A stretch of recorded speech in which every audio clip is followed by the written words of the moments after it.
L'histoire de Joseph d'Égypte, sans aucun doute, un drame qui mêle trahison, mensonges, conflits familiaux et bien sûr, injustice. Cependant, c'est aussi un récit puissant du pardon, de la résilience et de la foi inébranlable dans les plans du Seigneur. Ce voyage commence dans un cadre familial apparemment normal, mais se transforme rapidement en un récit de rebondissement qui défie la loyauté, l'espoir et la confiance. Avant de plonger dans les détails de cette histoire incroyable, n'oubliez pas de vous abonner à notre chaîne et de laisser votre like, car de cette façon, vous nous aidez à continuer à apporter un contenu inspirant à tout le monde. Maintenant, préparez-vous à voyager avec nous à travers la trajectoire de Joseph, l'un des plus grands exemples de victoire et de pardon que la Bible nous offre. Allons-y. La Bible, dans ses pages sacrées, nous présente d'innombrables histoires d'interaction profonde entre l'homme et son Créateur. Des histoires de foi, de défis et de croissance spirituelle, et l'une des plus passionnantes, sans aucun doute, celle de Joseph. Il est consigné dans le livre de la Genèse et commence dans une grande famille. Joseph était le plus jeune frère d'une fratrie de 11 enfants, et en même temps, le fils aîné de Rachel, l'épouse bien-aimée de Jacob. Rachel, qui souffrait depuis de nombreuses années de la stérilité, vit dans la naissance de Joseph l'accomplissement d'un miracle divin, un don de Dieu qu'elle désirait tant. Cet événement n'a pas seulement été une étape importante pour elle, mais aussi un tournant pour toute sa famille. Cependant, l'amour de Jacob pour Joseph a fini par générer quelque chose d'inattendu et de très dangereux, l'envie et la rivalité entre les frères. C'est ainsi que commence le voyage de José, marqué par la force d'un lien familial qui, au lieu de le protéger, le poussera vers un destin qu'il n'aurait jamais pu imaginer. Mais que s'est-il passé ensuite ? Que se passe-t-il lorsqu'un jeune est trahi par ceux qui sont censés l'aimer et le protéger ? C'est à ce moment-là que la véritable histoire de Joseph commence à se dérouler. Le fils bien-aimé de Jacob, Joseph, a grandi entouré d'amour et d'affection, surtout à cause de sa mère, Rachel, et de sa position de plus jeune fils. Cette affection s'est clairement manifestée lorsque Jacob, pour montrer son affection, a offert à Joseph une longue robe colorée, ce qui n'est pas passé inaperçu auprès des autres frères. Il était clair que Joseph était le préféré de son père, et cette démonstration d'amour alimentait une envie croissante parmi les frères. L'envie s'est transformée en ressentiment et l'atmosphère dans la famille est devenue tendue. Les frères commencèrent à mépriser Joseph, ne supportant plus de voir combien il était favorisé. Et ce qui semblait n'être que l'amour d'un père pour son fils est devenu l'étincelle qui a déclenché un conflit familial majeur. Mais c'était loin d'être le pire que Joseph allait affronter. Un jour, quelque chose d'extraordinaire s'est produit. Joseph, encore jeune, a fait un rêve étrange, mais plein de sens. Il vit des gerbes de blé dans le champ, et sa gerbe se leva et se tint debout, tandis que les gerbes de ses frères se prosternaient devant lui. José, sans hésiter, a partagé ce rêve avec ses frères, sans imaginer ce qu'il pourrait provoquer. Mais en racontant le rêve, il a aussi fait un deuxième rêve, encore plus impressionnant, dans lequel le soleil, la lune et les étoiles s'inclinaient devant lui. Lorsqu'il a révélé ce rêve, la réaction de sa famille a été immédiate et intense. Ses frères, déjà envahis par la colère et la jalousie, devinrent encore plus en colère. Et sa propre famille, même son père, l'a réprimandé. Mais ce que personne ne savait, pas même Joseph, c'est que ses rêves présageaient quelque chose de grand, un plan de Dieu qui ne se réaliserait que bien plus tard, dans un avenir lointain, et d'une manière que personne n'aurait pu imaginer. L'histoire de Joseph ne faisait que commencer, et Dieu avait un plus grand dessein pour lui, quelque chose qui allait changer le destin de beaucoup. Un jour, Jacob demanda à Joseph d'aller dans le champ où ses frères faisaient paître les brebis. Quand les frères virent Joseph s'approcher, leur ressentiment et leur jalousie s'intensifièrent et ils commencèrent à élaborer un plan pour se débarrasser de lui. Au début, ils ont pensé à lui ôter la vie, mais c'est Ruben, le frère aîné, qui a suggéré qu'il le laisse en vie, et au lieu de cela, ils l'ont mis dans un puits asséché, en attendant une décision sur ce qu'il fallait faire ensuite. Au bout d'un moment, les frères virent passer une caravane de marchands et décidèrent de vendre Joseph comme esclave pour 20 pièces d'argent. Pour donner une explication à leur père, ils prirent la tunique colorée que portait Joseph, la tachèrent du sang d'un animal et l'apportèrent à Jacob, disant qu'ils avaient trouvé la tunique et qu'il avait été attaqué par une bête sauvage. Quand Jacob vit la tunique, il crut au mensonge et dans une profonde tristesse, déchira ses vêtements et pleura pendant de nombreux jours, croyant que son fils était mort. Mais ce que les frères ne savaient pas, c'est que, même dans cette souffrance, Dieu était avec Joseph. Le Seigneur avait un dessein pour lui, et tout ce qui s'est passé faisait partie du plan divin, quelque chose que Joseph ne comprendrait que bien plus tard. Joseph fut emmené en Égypte et vendu à Potiphar, un fonctionnaire de Pharaon. Et même s'il était dans une situation difficile, le Seigneur était toujours avec lui, faisant prospérer tout ce que Joseph faisait. Potiphar, impressionné par ses capacités, lui confia la direction de toute sa maison. Joseph, en plus d'être compétent, se distinguait également par son apparence, ce qui a attiré l'attention de la femme de Potiphar. La femme de Potiphar essaya alors de séduire Joseph en lui faisant des propositions insistantes. Cependant, Joseph, étant fidèle à son maître et à Dieu, refusa toutes les offrandes. Il répondit sagement: « Comment pourrais-je faire une telle mal en faisant du mal à mon maître qui m'a confié tout ce qu'il a entre les mains? Et comment pourrais-je pécher contre Dieu ?» Malgré ses avances constantes, José resta ferme. Cependant, un jour où il était seul dans la maison et qu'il n'y avait pas d'autres serviteurs présents, la femme de Potiphar a attrapé ses vêtements et a insisté. Joseph, déterminé à fuir la tentation, courut vers elle et lui laissa ses vêtements dans les mains. Il savait qu'il ne pouvait pas trahir la confiance de son maître, et encore moins désobéir à Dieu. Se sentant offensée, la femme de Potiphar utilisa les vêtements de Joseph comme preuve de sa fausse accusation, disant aux autres serviteurs de la maison que Joseph avait essayé de l'attaquer. Elle a déclaré qu'elle avait crié et qu'il s'était enfui en laissant ses vêtements derrière lui.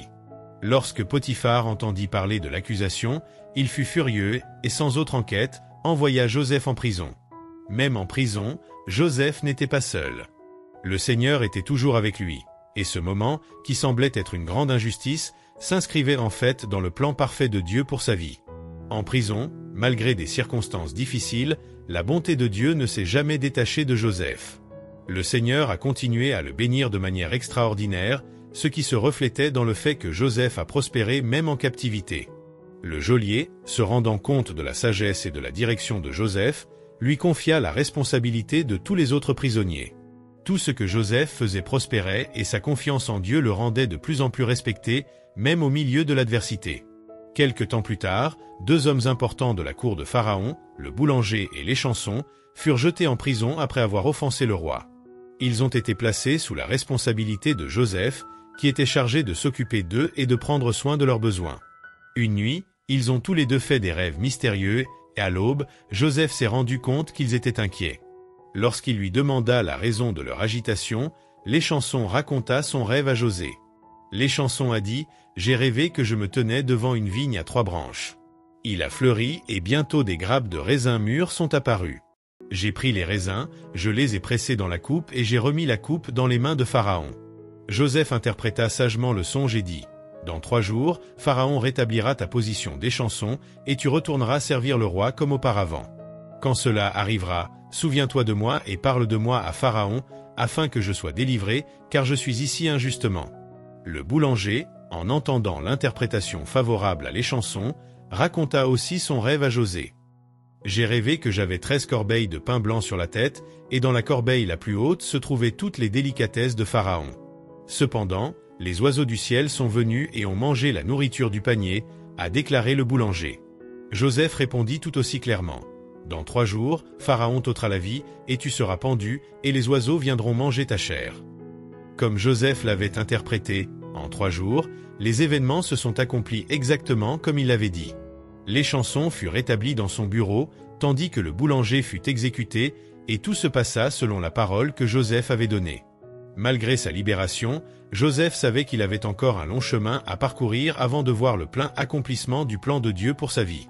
Il avait interprété les rêves des autres, mais il attendait toujours l'occasion de se souvenir de lui et de se libérer de sa prison. Après que Joseph eut interprété les rêves de l'échanson et du boulanger, l'échanson oublia Joseph pendant un certain temps. Cependant, 2 ans ont passé, et Pharaon a eu un rêve qui l'a profondément perturbé. Il envoya chercher ses magiciens, ses conseillers et ses mages, mais aucun d'entre eux n'a été capable d'interpréter le rêve, ce qui a causé une grande détresse au roi.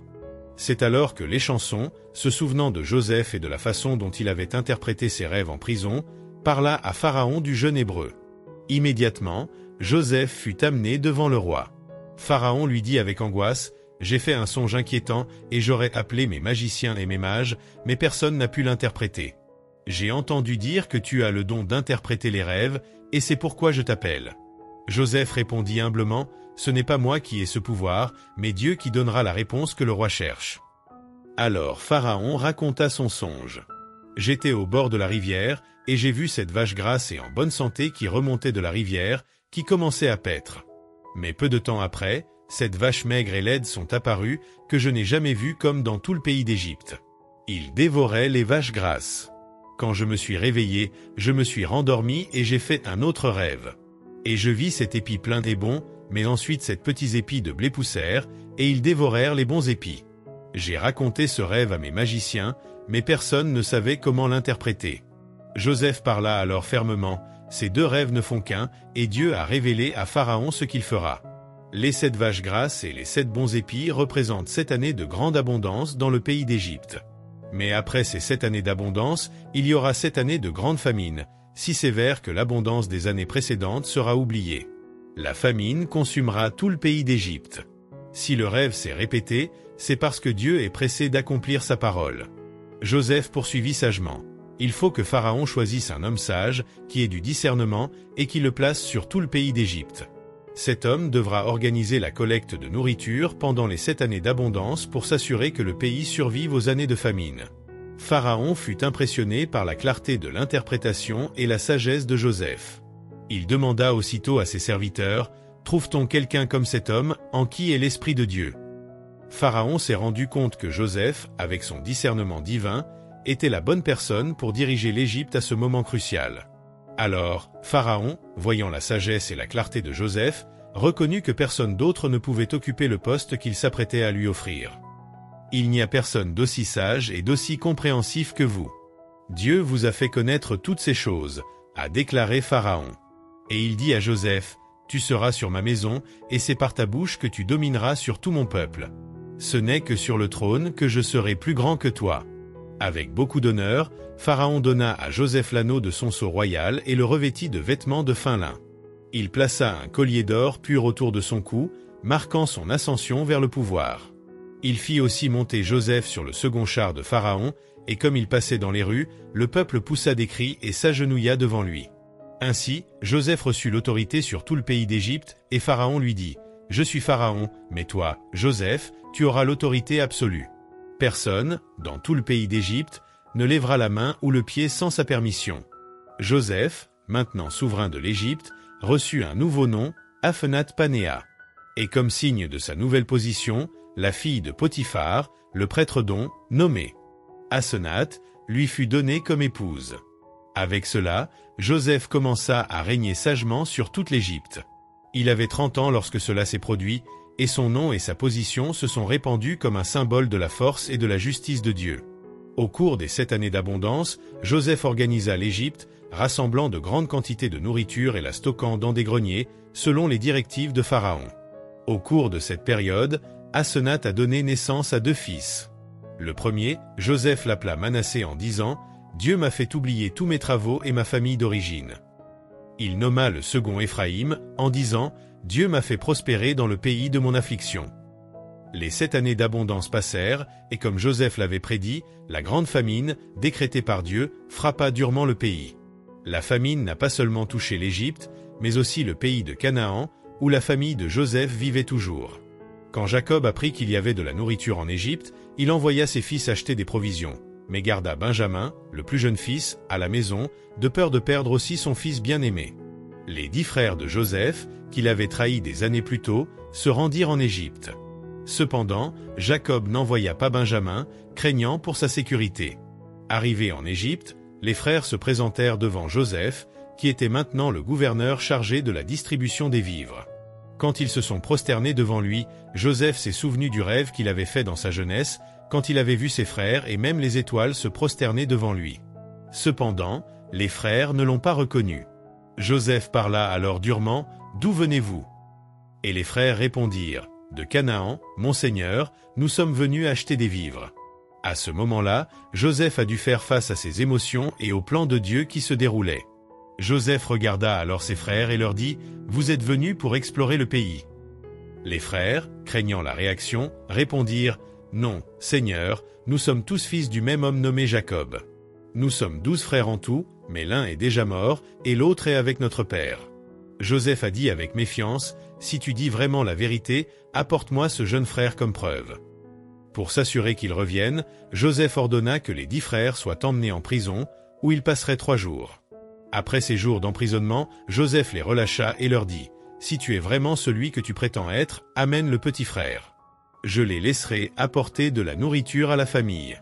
Et pour être sûr que vous reviendrez, l'un d'entre vous restera ici en prison. » Les frères, dans l'angoisse, commencèrent à s'interroger à voix basse, et Joseph, qui comprenait l'hébreu, écouta chaque mot.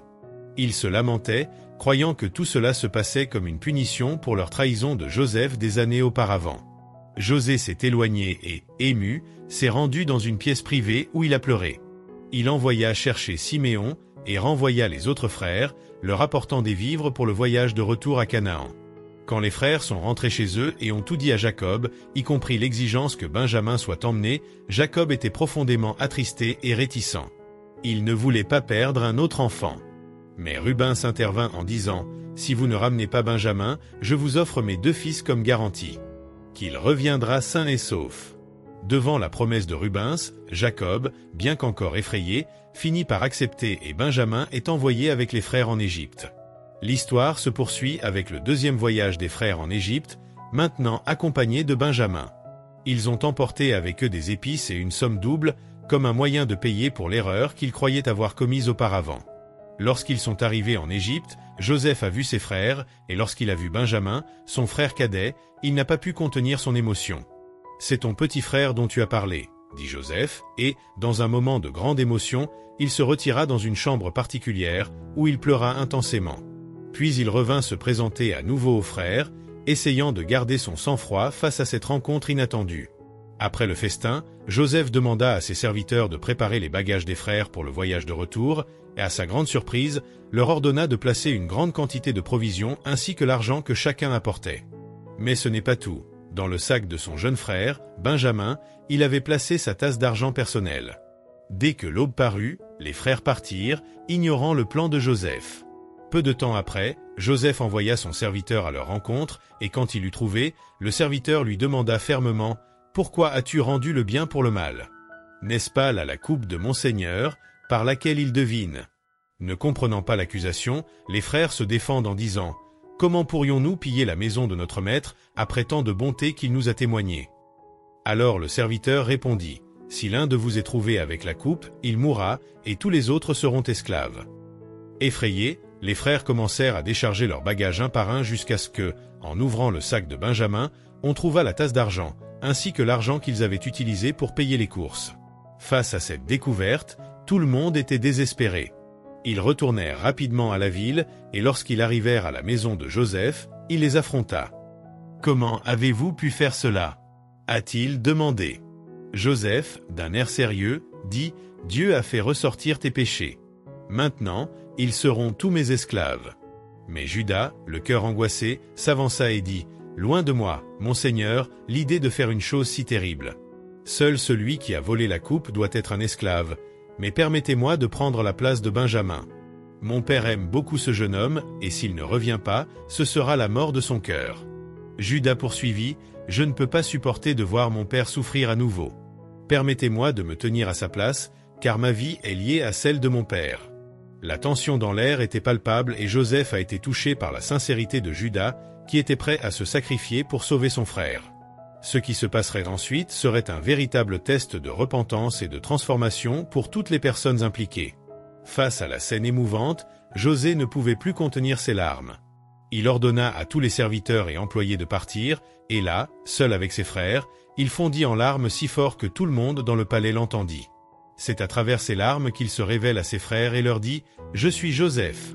Mon père est-il encore vivant ?» Les frères, en entendant ces paroles, furent étonnés et incapables de répondre, tant l'étonnement et la crainte s'emparèrent d'eux. Joseph, voyant leur réaction, essaya de les calmer. « Ne soyez pas tristes de m'avoir vendu en Égypte, car c'est Dieu qui a permis que je sois envoyé devant vous, afin que je puisse sauver des vies pendant cette grande famine qui va s'abattre sur vous. J'affligerai le pays. Dieu m'a établi chef sur tout le pays d'Égypte. » Après cette révélation, Joseph ne put plus contenir son émotion et continua à pleurer avec ses frères, désormais réconciliés. Il fit alors venir son père et toute sa famille, avec leurs biens et leur bétail, pour qu'ils se rendent en Égypte, où Joseph prendrait soin d'eux pendant la famine. Lorsque Jacob apprit que son fils Joseph était vivant et qu'il était désormais gouverneur d'Égypte, son émotion fut si grande qu'il faillit s'évanouir de joie et d'incrédulité. Il s'exclama « Assez! Mon fils vit encore. Je le verrai avant de mourir. » Lorsqu'ils se sont finalement rencontrés, la rencontre a été marquée par une grande émotion et des larmes, comme un moment de rédemption et de pardon. L'histoire de Joseph, avec tous ses hauts et ses bas, préfigure de manière frappante l'histoire du Christ.